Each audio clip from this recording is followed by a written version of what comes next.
first thing we want to check on every exterior installation is to make sure that we have slope on that installation. So we've got Chad over here. The slope that we have to have for an exterior installation is 1/4 of an inch per foot, no more than 1/2 of an inch. So we've got 4 foot here. We need to at least have 1 inch and no more than 2 inches. What do we got? We have 1.5 inches, which is 3/8 per foot. Perfect. So we're in between that 1/4 and 1/2 of an inch. Now that's slope. Of course, we don't want that water standing on our tile work, because what will happen is that it can work its way through, and then when it freezes, those water molecules get bigger and expand and start to destroy our tile works. The other thing we need to check is flatness. And the way that we check it is with a 10-foot straight edge. You know, there's more sophisticated ways to do that the concrete guys often use with lasers and FF numbers and FL numbers, but our standards say we use a 10-foot straight edge. So it's a tool that all tile installers should have. You can see Chad's checking it here. And how much we got there, Chad? We got just short of 1/2 inch deviation. So the two standards are for larger format tile. When we talk about larger format tile, that's any tile that has one side that's 15 inches or longer. And our standard for that is we can't have any more deviation than 1/8 of an inch and 10 foot. And for the smaller tiles, we can have a little bit more. We can have 1/4 of an inch and 10, but most every installation that you're gonna run into is not gonna meet that standard. And you're gonna need to do some prep. And so what we've got Chad doing here is he's basically marking out the areas that are low, and we're gonna use a product to float that out. Now, when we pick our products, we gotta be careful, because you know, we might have some really good success with products on the interiors, and then we move outside. Not all these products are appropriate for exterior, so it's something you wanna check out with your manufacturer to make sure that it's gonna work well outside. When it comes to crack isolation membranes, the things you want to think about is what kind of joint do I have? If you have a cold joint where 2 pieces of concrete have been poured next to each other, that's not necessarily a place you want to use a crack isolation membrane. That's a place where we want to honor the joint, bring it through the tile work itself.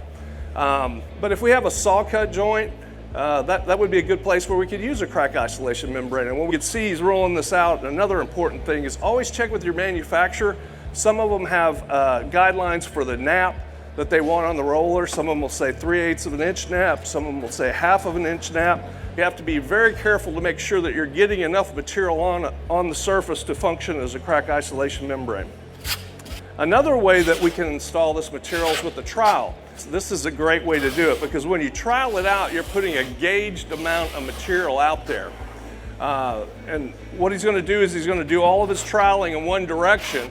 He's going to load up the flat side of his trowel, and then he's just going to fold those ridges down.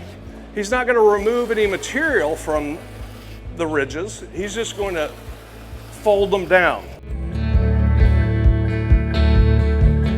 Some guys like to use thinset to fix those dips, but thinset's not designed to be used that way.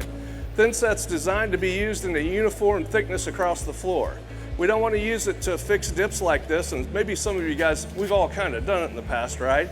So when you fill that in with thinset and you pull it off and you come back the next day, what has happened? You have a little dip in there, right? So it has a tendency to shrink. So if we have areas that are deeper in thinset, and you see sometimes guys building tile up as they're installing those tiles, let's say we have an area 4 times deeper in thinset than another area, it's going to shrink 4 times as much. You can actually pull tiles down. So you maybe have been in that situation where you've installed the floor and you've been backing out and putting more mortar under certain areas. You come back the next day and it's just not quite as good. Those areas that were deeper in thinset, overnight, as they dried, they shrunk and they pulled that material down. So always want to use the right material to do a prep like this. The industry requirements when it comes to coverage are 80% in a dry area and 95% or greater in a wet area. Now, this is outside. Exteriors are considered wet areas. So we're looking for 95% coverage or better to make sure that our tiles are properly embedded. That's also going to give us more density under our tile and prevent some of that, some of that moisture from collecting underneath our tile. But Realistic, but really what we're looking for is support. Our tiles need to be supported.